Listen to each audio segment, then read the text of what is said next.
اعوذ باللہ من الشیطان الرجیم بسم اللہ الرحمن الرحیم۔ سورۃ الاحقاف،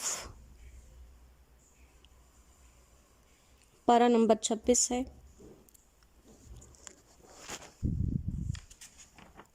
رکوع نمبر 3 اور آیت نمبر 21۔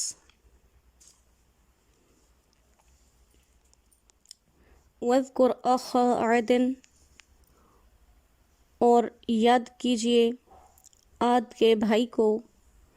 اِذْ أَنذَرَ قَوْمَهُ، جب ڈرایا اپنی قوم کو، بالأحقاف، مقام احقاف میں، وَقَدْ خَلَتِ النُّذُرُ، اور گزر چکے ڈر سنانے والے، من بین یدیہ، ان سے پہلے بھی، ومن خلفہ، اور ان کے بعد بھی، اللہ تعبدوا، کہ عبادت نہ کرو، الا اللہ، سوائے اللہ کے، انی اخاف، میں ڈرتا ہوں، علیکم، تم پر، عذاب یوم عظیم، ایک بڑے دن کے عذاب سے۔ قالوا، کہنے لگے، اجئتنا، کیا تو ہمارے پاس آیا ہے، لتأفکنا، کہ ہمیں پھیر دے، عن آلہتنا، ہمارے معبودوں سے، فأتنا، تو لے آ، بما تعدنا، جو تو وعدہ کرتا ہے، ان کنت من الصادقین، اگر تو سچا ہے۔ قال، وہ کہنے لگے، انما العلم عند اللہ، اس کا علم تو اللہ ہی کو ہے، وَأُبَلِّغُكُم، میں تو پہنچا دیتا ہوں تم تک، ما ارسلت بہ، جو کچھ مجھے دے کر بھیجا گیا، وَلَكِنِّي أَرَاكُمْ، لیکن میں تمہیں دیکھتا ہوں، قَوْمًا تَجْهَلُونَ، کہ تم لوگ جاہل ہو، نادانی کرتے ہو۔ صدق اللہ العظیم۔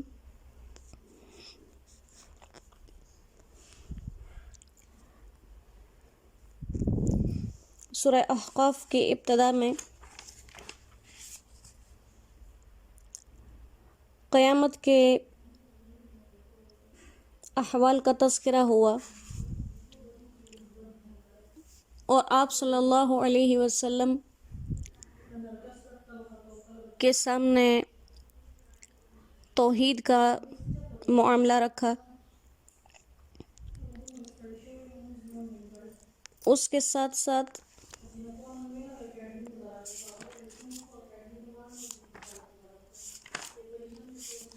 قیامت کے برحق ہونے کو اور اس کے ایمان لانے کو ضروری فرمایا، ماننے والوں کے لیے سعادتوں کے تذکرے کیے اور نہ ماننے والوں کے لیے عذاب کا اعلان ہوا۔ تو وہ لوگ جو نافرمان رہے، جو بات نہ مان سکے، ان کے تذکرے میں اب اس حوالے سے مزید کچھ قوموں کا تذکرہ آیا کہ یہ جو نبیوں کو جھٹلانے کی بات ہے اور قیامت کو جھٹلانے کی بات ہے، یہ کوئی دنیا میں پہلی دفعہ نہیں ہوئی، بلکہ جس نبی نے بھی اپنی قوم کو اللہ کا پیغام پہنچایا ہے اور قیامت سے ڈرایا ہے، اس قوم میں ہمیشہ سے دو فرقے بن گئے، ایک اس نبی کی ماننے والے، اللہ سے ڈرنے والے، اور دوسرے نافرمان ہو کر اپنے دنیا اور آخرت کو بگاڑنے والے۔ تو یہاں پر بھی قوم عاد کا تذکرہ کیا اور ان کے تذکرے کو ذکر سے شروع کیا کہ وَاذْكُرْ أَخَا عَادٍ، یاد کریے عاد کے بھائی کو، اور حضرت ہود علیہ السلام کو ان کی قوم کا بھائی اس لیے کہا کیونکہ وہ انہی میں سے تھے، جیسے آپ صلی اللہ علیہ وسلم قریش میں سے ہی تھے۔ اور یہ بھی اللہ سبحانہ وتعالی قرآن کریم کے اندر ہی بیان کرتے ہیں کہ ہم نے ہر نبی کو اپنی قوم کی زبان والا ہی بنا کر بھیجا، اور وجہ یہی ہے تاکہ وہ یہ نہ کہہ سکیں کہ نبی کسی اور زبان کا بولنے والا تھا، لہٰذا ہم اس کے احکامات کو صحیح نہیں سمجھ سکے۔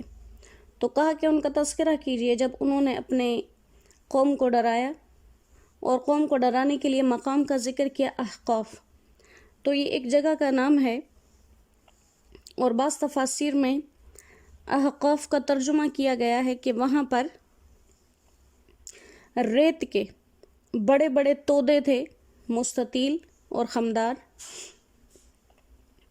اور یہ اس لیے کہا تاکہ انسان کے سامنے جب بات کی جاتی ہے اور اس مقام کی مکمل نشاندہی کی جائے تو وہ مقام انسان کے ذہن میں بالکل حاضر ہو جاتا ہے۔ تو ہود علیہ السلام نے اپنی قوم کو ڈرایا کہ تم اللہ کے سوا کسی کی عبادت نہ کرو، اگر تم اس بات سے باز نہیں آؤ گے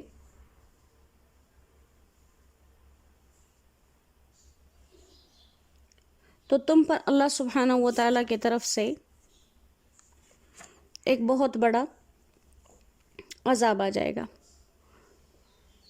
اور ساتھ یہ بھی کہا کہ یہ اتنی ضروری اور اہم بات ہے،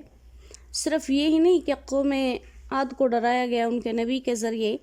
بلکہ یہ ایسا معاملہ ہے وَقَدْ خَلَتِ النُّذُرُ مِن بَيْنِ يَدَيْهِ وَمِنْ خَلْفِهِ،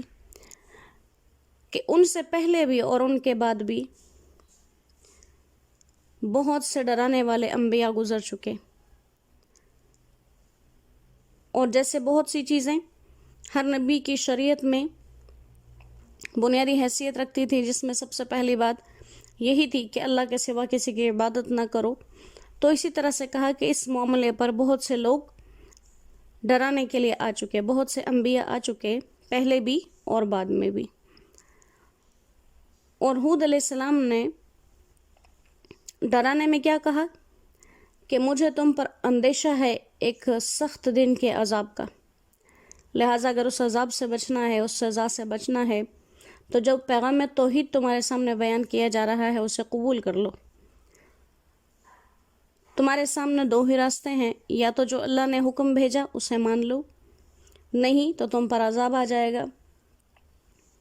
تو قوم نے کیا جواب دیا؟ کیا تم ہمارے پاس اس لیے آئے ہو کہ ہمیں ہمارے معبودوں سے روک دو؟ اور یہ تسلیاں آپ کو دی جاتی تھیں کہ جو باتیں قریش آپ سے کہتے تھے ویسے ہی سابقہ امتیں اپنی انبیاء سے باتیں کر چکے۔ تو فَأْتِنَا بِمَا تَعِدُنَا إِن كُنتَ مِنَ الصَّادِقِينَ، وہی دلیر ہو جاتے آگے سے اپنے کفر میں کہ ہم تو اپنے معبودوں سے پھرنے والے نہیں ہیں، ہاں اگر تم ہی سچے ہو کہ ہم پر عذاب آئے گا تو جس کا وعدہ کرتے ہو وہ عذاب ہم پر لے آؤ۔ اب اس حد پر جب کوئی انسان پہنچ جاتا ہے، جب کسی قوم کی زبان سے یہ بات نکل جاتی ہے کہ جس عذاب سے ہمیں ڈرایا جاتا ہے وہ آ ہی جائے، کیونکہ ویسے بھی اس نے آنا ہی ہے، تو پھر اس وقت اللہ سبحانہ و تعالیٰ ان لوگوں کو عذاب کرتے ہیں۔ تو چونکہ ہود علیہ السلام اللہ کے نبی تھے اور اس وعدے میں سچے ہی تھے، تو وہ کہنے لگے کہ حقیقتاً وہ وعدہ کب پورا ہوگا اس کا تو مجھے علم نہیں، مجھے تو جتنا حکم ہوتا ہے اتنا پہنچا دیتا ہوں، مجھے کہا گیا کہ تم پر اگر نہیں مانو گے عذاب آئے گا، میں نے عذاب کا آرڈر تمہیں پہنچا دیا، وقت مجھے نہیں بتایا گیا، میں تمہیں نہیں بتا سکتا، نہ مجھے اس سے زیادہ کچھ علم ہے اور نہ ہی میرے پاس قدرت ہے، لیکن میں تم لوگوں کو دیکھتا ہوں قوماً تجہلون، کہ تم لوگ بالکل جہالت کی باتیں کرتے ہو۔ جہالت کی باتیں ایسے، ایک تو اللہ کے توحید کے پیغام کو قبول نہیں کرتے، پھر اس کے بعد اپنے منہ سے خود ہی عذاب مانگتے ہو اور مجھ سے اس کی فرمائش بھی کرتے ہو۔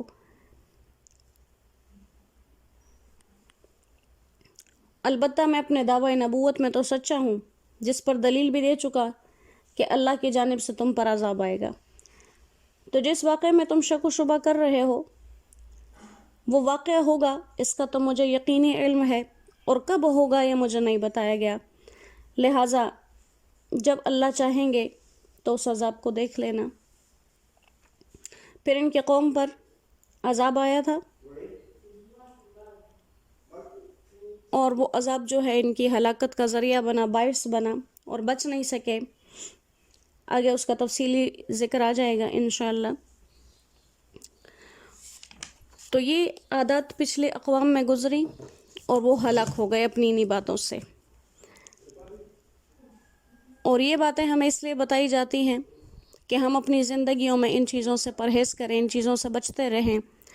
اگر ہماری زبان سے کبھی ایسی باتیں نکلیں گی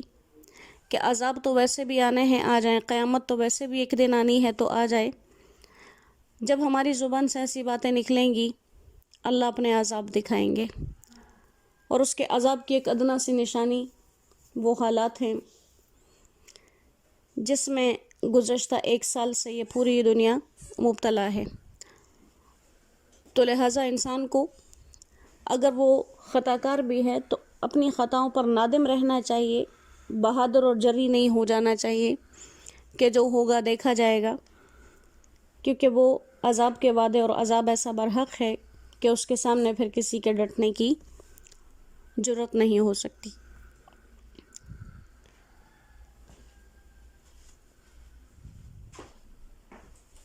اللہ کریم ایسے تمام باتوں سے ہماری حفاظت فرمائیں اور تا قیامت قرآن کریم کے ساتھ ہمارا حق اور سچ کا یہ رابطہ، یہ تعلق بحال رکھے۔